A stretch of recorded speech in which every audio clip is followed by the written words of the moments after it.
दोस्तों नमस्कार। यह अमृतकाल है और अमृतकाल में बजट कैसा होगा।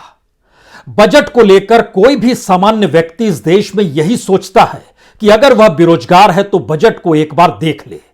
काम मिले ना मिले लेकिन राहत तो मिल ही जाएगी। कुछ रोजगार की दिशा में बढ़ते हुए कदम लगातार सोचते हैं कि आने वाले वक्त में उन्हें वाकई काम मिलेगा या नहीं मिलेगा। किसान सोचता है फसल की कीमत मिलेगी या नहीं मिलेगी। इंडस्ट्री वाला सोचता है, मैन्युफैक्चरिंग यूनिट वाला सोचता है कि चिमनियों से निकलता हुआ धुआं बंद तो नहीं हो जाएगा। मैन्युफैक्चरिंग सेक्टर भी सोचती है कि डिमांड जो कम हो चली है वो बढ़ेगी या नहीं बढ़ेगी। लेकिन जब अमृतकाल से बजट को जोड़ दीजिएगा तो वो बजट सिर्फ अमृतकाल के आश्रय भविष्य को देखना शुरू कर देगा। और आज संसद के भीतर वित्त मंत्री निर्मला सीतारमण ने जो अमृतकाल का जिक्र गति शक्ति से किया और उस गति शक्ति के आश्रय जो 7 इंजन लगाने की कोशिश की, वह 7 इंजन इस देश में कॉरपोरेट के हाथों बिक्री के लिए तैयार हैं। इस देश के भीतर के बजट में आम आदमी की कोई जगह है या नहीं है, अब यह सवाल बचा नहीं है। एक बजट एक साल का होता है या आने वाले 25 बरस को लेकर जो सोच होती है उसे दिखलाना शुरू कर दे। कोई भी बजट उससे पुराने के बजट में क्या कुछ अधूरा रह गया इसे बताने की जरूरत भी महसूस की जाती है या फिर कोई नया नाम देकर नई दिशा में बढ़ने की कोशिश होती है। यह अमृतकाल का बजट है, इसीलिए जरा ध्यान देने की कोशिश कीजिएगा। पहली बार इस देश को डिजिटल बनाने की सोच भी है और इस देश में डिजिटल इकोनॉमी लाने की मान्यता भी है। क्रिप्टो करेंसी को भी मान्यता दे दी गई है और रिजर्व बैंक भी अपनी डिजिटल इकोनॉमी लेकर लाने को तैयार है। यानी हो सकता है आने वाले वक्त में इस देश की सत्ता और सरकारों के हाथों से करेंसी भी निकल जाए। यह एक अंदेशा भर है, लेकिन फिर भी लौटिए उसी बजट पर जिससे बहुत सारी आस इस देश के युवाओं की थी, किसानों की थी, महिलाओं की थी, टैक्स पेयर की थी, सर्विस सेक्टर से जुड़े हुए लोगों की थी, मजदूरों की थी, इंडस्ट्री की थी। लेकिन यह अमृतकाल का बजट है और इस अमृतकाल के बजट के भीतर में एक एक पन्ने जो इस बजट के निकल कर आए हैं, यह पूरा डिजिटल बजट है, लेकिन उसको आप प्रिंट करके निकाल सकते हैं। तो हमने भी डिजिटल बजट को प्रिंट करके निकाला है क्योंकि डिजिटल इंडिया से किसान जुड़ नहीं पा रहे हैं। इस देश के युवाओं को और बच्चों को जिन्हें शिक्षा दी जानी है उसके बजट का कोई जिक्र नहीं हुआ, वह भी कम हो गया। जो 1 बरस तक किसानों का आंदोलन चला और एमएसपी को लेकर अब भी अटका हुआ है, उसकी भी जानकारी निकल कर आई कि पिछले बरस एमएसपी को लेकर जो 2,42,000 करोड़ खर्च किए गए थे, इस बार वो घटकर 2,37,000 करोड़ हो गए। ये कैसा बूस्टर स्ट्रोक है अमृतकाल का, क्योंकि इंपोर्ट को लेकर इस बात का जिक्र लगातार हो रहा है कि बाहर से जो माल आता है ये कहां जाता है, यहां कंज्यूमर तो है नहीं। बजट में इसका कोई जिक्र नहीं है। बेरोजगारी में रोजगार मांगने वाले जब ज्यादा हैं, उनके लिए जो रास्ता बनाया गया है वह अपने तौर पर अनूठा रास्ता है। हम उस दिशा में आए उससे पहले 4 सवाल और हैं। इंडस्ट्री के सामने 70% इस दौर में काम कम हो चला है। मैन्युफैक्चरिंग सेक्टर के पास डिमांड नहीं है। असमानता इस दौर में बहुत ज्यादा बढ़ी है और ग्रामीण भारत की आय में लगभग 11% तक की कमी आ चुकी है। उसके बाद इस बजट को पढ़ते समय आपके जहन में कुछ बातें साफ हो जाए। इस बजट में एमएसएमई को लेकर कुछ नया नहीं है, मिडिल क्लास को लेकर कुछ भी नया नहीं है, एजुकेशन सेक्टर को लेकर कुछ भी नया नहीं है, हेल्थ सेक्टर को लेकर कुछ भी नया नहीं है। तो आपका सवाल होगा तब बजट क्या है। दरअसल ये गति शक्ति जो है ये सड़क, रेलवे, एयरपोर्ट, बंदरगाह, ट्रांसपोर्ट, वाटरवेज और लॉजिस्टिक इंफ्रास्ट्रक्चर से जुड़ा हुआ बजट है। प्रधानमंत्री गति शक्ति ही आने वाले 25 सालों में इस अमृतकाल को कुछ ऐसा जिला देगी कि भारत की आजादी के जब 100 बरस हो जाएंगे उस समय भारत एक शानदार होगा। लेकिन इसके भीतर जब झांकना शुरू कीजिएगा, रेलवे निजीकरण की दिशा में जा चुका है। रेलवे को लेकर कोई चिंतन मनन इस बजट में नहीं किया गया।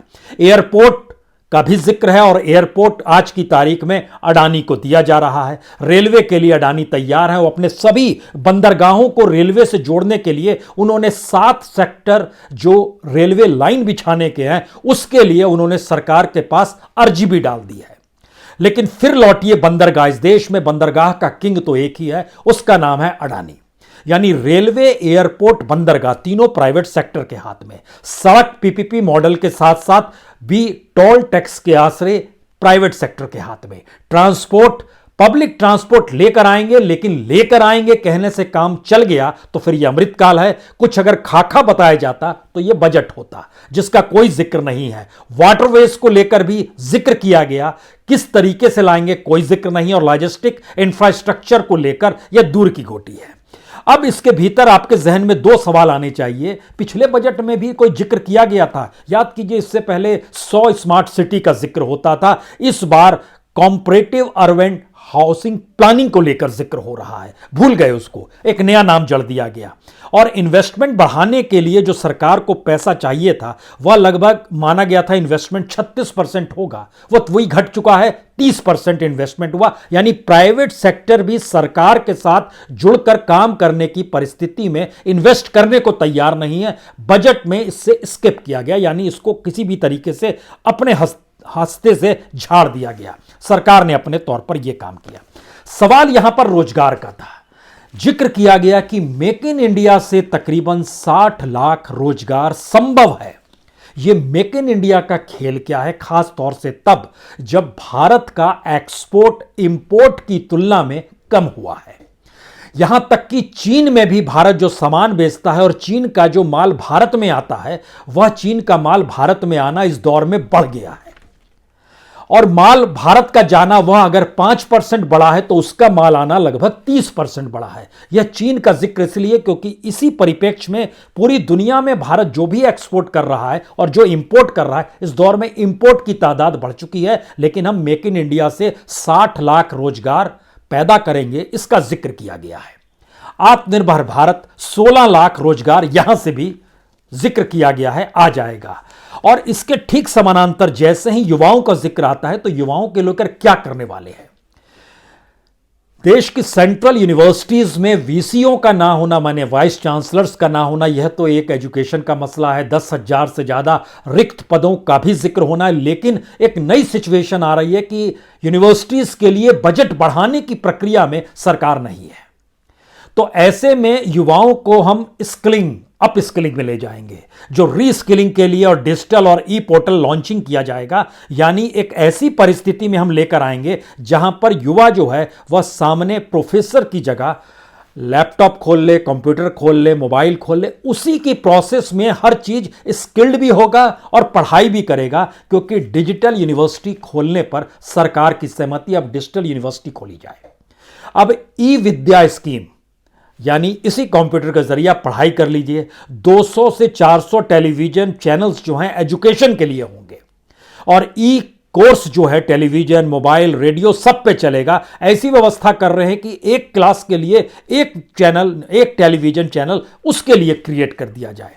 यानी जिस देश के भीतर में सरकार बाखूबी जानती है कि इस देश में कितनों के पास लैपटॉप है, कितनों के पास मोबाइल स्मार्टफोन है, कितनों के पास इंटरनेट की सुविधा है, कितनों के पास टेलीविजन सेट है, लेकिन उनको पढ़ाई वहीं से करनी है। आज लालू यादव भी याद आ गए। उन्होंने चरवाहा विद्यालय खोला था, कहा था कि आप गाय भैंस चराने जाते हैं तो जाइए गाय भैंस चराने के लिए, वहीं पर ब्लैक बोर्ड लगा देंगे और वहीं पर आप गाय भैंस चराते हुए भी पढ़ाई कर लेंगे। बड़ा रेवोल्यूशनरी कदम माना गया था इस पूरी प्रोसेस को। इसका एक नया वर्जन आ गया है, ई पढ़ाई। यानी आप कंप्यूटर और टेक्नोलॉजी के जरिए पढ़ाई कीजिए, आपको कोई प्रोफेसर पढ़ाने नहीं आएगा, प्रोफेसर का भाषण उस पे चल रहा होगा। और सेंट्रल यूनिवर्सिटीज को भी इसी तरीके से इस दौर में 40% एजुकेशन उसी से जोड़ा जा रहा है। यानी आने वाले वक्त में प्रोफेसर्स की नियुक्ति करने की जरूरत नहीं है, उस सामान को बेचने की जरूरत है जो इस मार्केट में कुछ कमा पाए और उस इंडस्ट्री को कहीं ऑक्सीजन मिल जाए तो लोग टीवी खरीद लें, मोबाइल खरीद लें, कंप्यूटर खरीद लें और इंटरनेट की सेवा ले लें, उसी से पढ़ाई कर लें। जबकि भारत के भीतर में लगभग 62% छात्रों की स्थिति इस लॉकडाउन में निकल कर आई कि वह ऑनलाइन पढ़ाई कर पाने की स्थिति में नहीं है, लेकिन इस अमृतकाल में यह सोचा गया है, यह एक बड़ी बात है। 25,000 किलोमीटर हाईवे का विस्तार किया जाएगा। ट्रांसपोर्टेशन में भी लगभग 20,000 करोड़ रुपए डाले जाएंगे। एमएसएमई को लेकर जो 50,000 करोड़ का एक्सपेंड करने की बात है, जो इस देश के एस्पिरेशनल डिस्ट्रिक्ट है, जो सबसे पिछड़े हुए जिले हैं, उसमें सरकार ने मान लिया कि 95% जिले, 112 जिलों में से 95% जिलों में खान पान और डेवलपमेंट और इंफ्रास्ट्रक्चर कॉम्पिटिवली बेटर हो गया है। अब आप इस देश के 650 जिलों में से इस 112 जिलों को कभी परखना शुरू कीजिए। एस्पिरेशनल डिस्ट्रिक्ट्स की लिस्ट सरकार की साइट पर है, उसमें बस्तर भी आता है, उसमें झारखंड का डाल्टनगंज भी आता है, उसमें तमाम वह बिहार, उत्तर प्रदेश के ऐसे ऐसे जिले हैं, मध्य प्रदेश के जो पिछड़े इलाके हैं, जहां पर अभी भी 2 जून की रोटी मुहैया कैसे हो, यह सवाल इतना बड़ा अनसुलझा है। इसको सिर्फ इससे समझ लीजिए कि जो 112 एस्पिरेशनल डिस्ट्रिक्ट हैं, वहां के लगभग 98% लोग 5 किलो फ्री अनाज पर ही जी रहे थे इस कालखंड में। बाकी जगहों पर तादाद कम थी, 50%, 60%, 70%, वहां 92% तक गया है। वहां की हालत बड़ी बदतर है। लेकिन सरकार ने मान लिया कि इन जिलों की स्थिति बेहतर हो चली है। इसको एक नजरिया नल से जल मिशन के तहत भी परखने की कोशिश कीजिए, क्योंकि इस बार भी इस बात का जिक्र किया गया कि 50,000 करोड़ रुपए हर घर नल को लेकर जोड़ा जा रहा है। लेकिन हमने बुंदेलखंड का जिक्र पिछले दिनों किया था और वहां के पूरे डाटा का जो अध्ययन किया, सरकारी फाइलों में 80% घरों में नल से जल आने लगा है।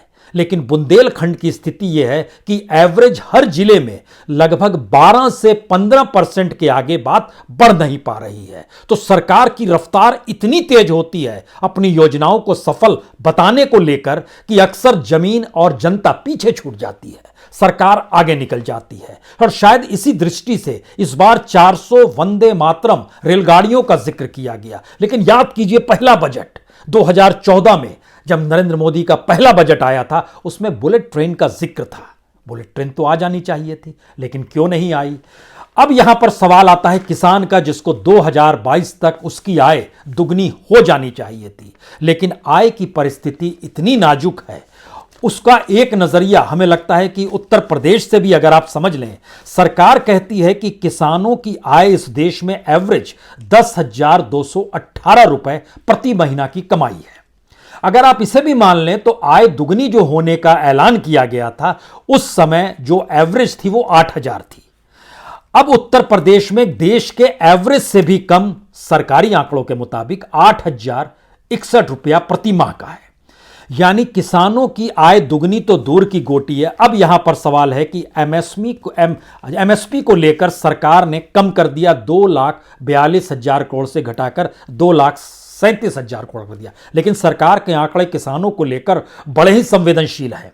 वह छोटे और सीमांत किसानों का जिक्र लगातार करती है। गंगा के किनारे 5 किलोमीटर तक की जमीन पर ऑर्गेनिक खेती की जाएगी। ऑर्गेनिक खेती करने का मतलब क्या होता है और उसका जो बाजार होता है, वह कौन सा तबका तलाशेगा और कौन सा तबका वहां पर खेती करेगा, इसका मतलब बहुत साफ समझ लीजिए कि अगर इसको मस्ट कर दिया जाए, यानी कानूनी रूप से इसको कह दिया जाए कि अब यही होगा, तो इस देश में गंगा किनारे रहने वाले लोग जो किसान हैं, उनको अपनी जमीन बेचनी पड़ जाएगी। यानी इस देश का सच यही है कि नदियों के किनारे और नदियों के आश्रय ही इस देश की फसल उगती है, और वित्त मंत्री हो या प्रधानमंत्री हो, इस देश की जमीन और नदी और इंद्र भगवान ही है।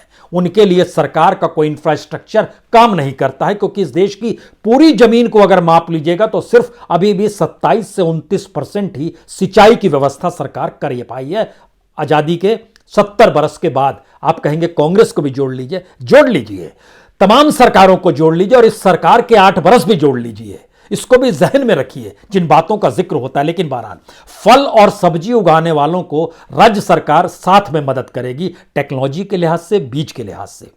जमीन के दस्तावेजों का डिजिटीकरण होगा, डिजिटलीकरण कर दिया जाएगा और जो ड्रोन उड़ता है उस ड्रोन के जरिए जो है फसल का मूल्यांकन होगा, भूमि का रिकॉर्ड रखा जाएगा, कीटनाशकों का छिड़काव होगा और जो किसान बीमा योजना है उसको जब हमने परखना शुरू किया तो इस देश के भीतर में जो बीमा कंपनी थी उनको जितना लाभ हुआ उस तुलना में किसानों का लाभ सिर्फ 6% किसानों को मिल पाया। कंपनियों का लाभ ही लगातार और नेटवर्थ बढ़ते चला गया, किसानों तक सिर्फ 6% पहुंचा। यह इस देश के बजट में बताना चाहिए था, लेकिन यह अमृतकाल का बजट है। अब यहां पर सवाल है कि जो सरकार ने डाटा दिया है कि 2021-22 में 163 लाख किसानों से 1208 मीट्रिक टन गेहूं धान खरीदा जाएगा, इस बात का जिक्र किया गया और 2022 में लगभग 1,000 लाख मीट्रिक टन धान की खरीद, यानी इससे 1 करोड़ किसानों को लाभ होगा। हमने सरकार के किसानों को लेकर जो पूरा का पूरा बजट में हिस्सा जब उसे परखना शुरू किया तो हमारे जहन में तुरंत छोटे और सीमांत किसान ही आए, जिनकी तादाद सरकार के फाइलों में लगभग 9.5 करोड़ है। उन 9.5 करोड़ में से अगर सारी सुविधाएं बांट भी दी जाए, चाहे वो डायरेक्ट बेनिफिट हो, जो सम्मान निधि दिया जाता है, कुछ भी आप देते चले जाइए एवरेज, और इतना ही नहीं उसमें मनरेगा को भी जोड़ लीजिए। मनरेगा के तहत भी इस बार बजट बढ़ा नहीं है, वो जस का तस पुराना वाला है। लेकिन इन तमाम परिस्थितियों में इस देश के 9.5 करोड़ किसानों में से सरकार की पहुंच सिर्फ 1 करोड़ किसानों तक है, यानी 8.5 करोड़ किसानों तक सरकार की कोई पहुंच नहीं है। और होता यही है, हर 5-6 किसान के बाद एक किसान बोलता है हमें तो मिल गया जी, सरकार की योजना थी, बाकी 6 किसान को मीडिया भूल जाता है, वो 7वें और 8वें किसान को बोलता है यही सच है।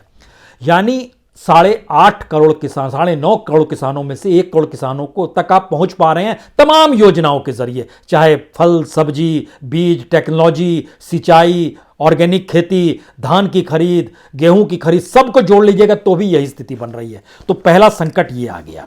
अगला संकट यह है कि किसानों को डिजिटल और हाईटेक सेवाएं देने का जिक्र है, लेकिन हाईटेक और डिजिटल सेवाओं में मसलन जैसे गन्ना किसान है, गन्ना किसान की फसल उगी, वह मिल में पहुंचा, मिल में जैसे ही तौला गया वैसे उसके खाते में पैसा पहुंच जाना चाहिए, इसकी व्यवस्था नहीं है। जैसे ही वो मंडी में पहुंचा या आड़तियों के पास पहुंचा या सरकार ने एफसीआई गोडाउन में रख लिया, उसकी कोई पहुंच पकड़ नहीं है कि उसको डिस्क्लाइजेशन हम नहीं करेंगे। वह स्थिति आने वाले वक्त में जब कॉरपोरेट आ जाएगा, एग्रीकल्चर के क्षेत्र में पैसा लगा देगा, तब हम देखेंगे। तो यह एक नई स्थिति निकल कर आ रही है, यानी डिजिटल इकोनॉमी बनाने की दिशा में सरकार बढ़ रही है। मिडिल क्लास को निराशा हुई होगी कि टैक्स का स्लैब नहीं बदला गया, मिडिल क्लास को राहत महसूस हो रही होगी, वो गलती कर देता है तो अब उसी साल नहीं बल्कि 2 साल की रियायत है, अपनी गलतियों को टैक्स भरते समय वह सुधार सकता है 2 साल तक। पता नहीं ये कितनी बड़ी रियायत है, लेकिन कॉरपोरेट टैक्स फिर से कम हो गया। कॉरपोरेट ही एकमात्र है जो इस देश को चला सकता है। इस अमृतकाल का संदेश यही है, कॉरपोरेट की पूंजी, कॉरपोरेट के हवाले सारी चीज। ये अच्छी बात है कि डिसइन्वेस्टमेंट का कोई टारगेट नहीं बताया गया, क्योंकि पिछले बरस 1,75,000 करोड़ का जो डिसइन्वेस्टमेंट का टारगेट था उसमें से सरकार को सिर्फ 14,000 करोड़ रुपए ही मिल पाए। सवाल यह था कि इस बार कहा गया एलआईसी का आईपीओ लाएंगे और एलआईसी की फाइल, एलआईसी के पैसों के जरिए सरकार ने किस तरीके से अपने लिए और अपने अनुकूल बनाने की परिस्थितियों को जिंदा रखा है। ये शेयर बाजार में जिन शेयरों को एलआईसी खरीदती है या जिस पब्लिक सेक्टर को संभालने के लिए एलआईसी की पूंजी लगाई जाती है, उससे एलआईसी की बुक लगातार और काली होती चली जा रही है। तो उसको ठीक करने के लिए वक्त चाहिए, इसीलिए आईपीओ पिछले बरस लाना था, नहीं ला पाए। अब इस फाइनेंशियल ईयर में लेकर आएंगे। कितनी कमाई होगी अभी सिर्फ अंदेशा है कि 1 लाख करोड़ या 50,000 करोड़, वो एक दूर की गोटी है। लेकिन इस पूरी प्रक्रिया में एमएसएमई को लेकर जो 5 साल में 6,000 करोड़ रुपए देने का जिक्र है, डाकघरों को भी एटीएम से जोड़ने का जिक्र है।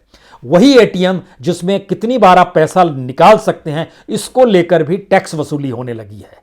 तो डाकघरों में जो पैसा है, क्या सरकार को कहना चाहिए कि डाकघरों के एटीएम हम बनाएंगे, लेकिन एटीएम से जो पैसा निकालेंगे उसमें हम कुछ कट नहीं करेंगे?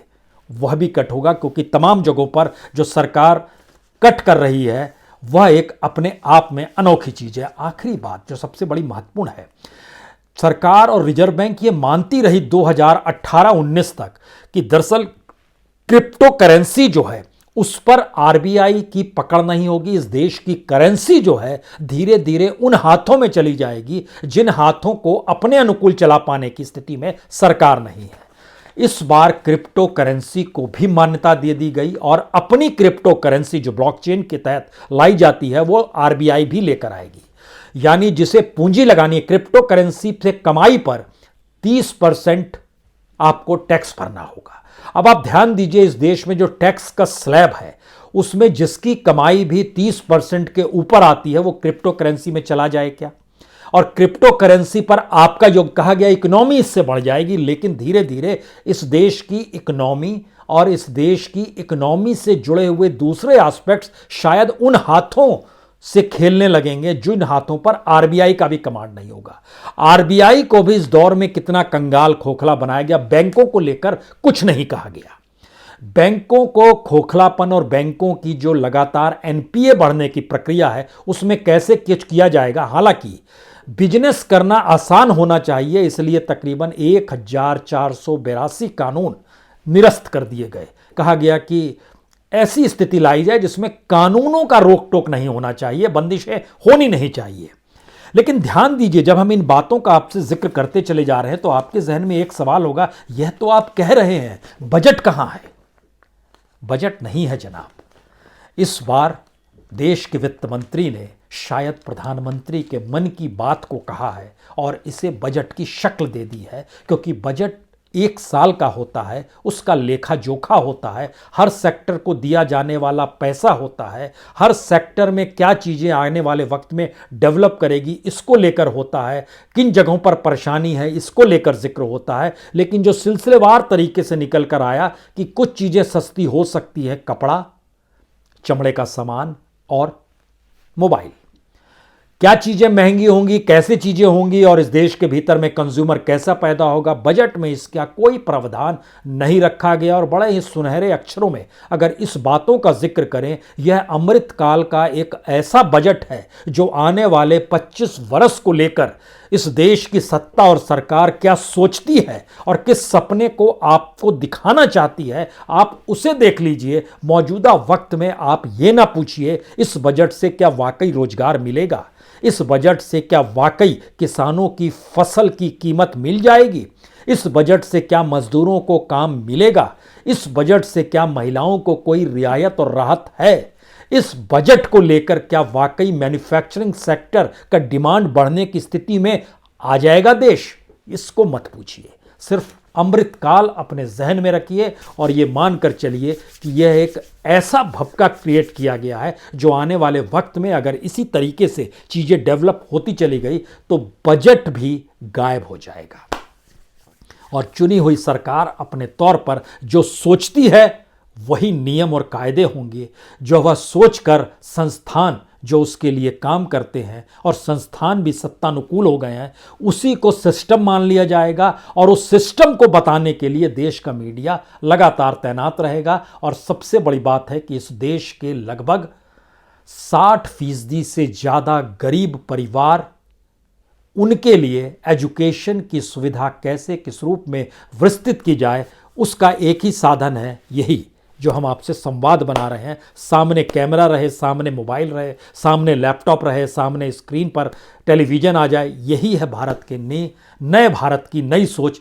जिसमें भारत गायब है। और ये एक आधुनिक इंडिया का एक ऐसा भवका क्रिएट किया गया है कि हम जैसे डिजिटल इकोनॉमी और 5G के जरिए रोटी भी पालेंगे, नौकरी भी कर लेंगे और जिंदगी को बेहतरीन तरीके से जी भी लेंगे। यही है 2022 का बजट। बहुत बहुत शुक्रिया, बहुत बहुत शुक्रिया।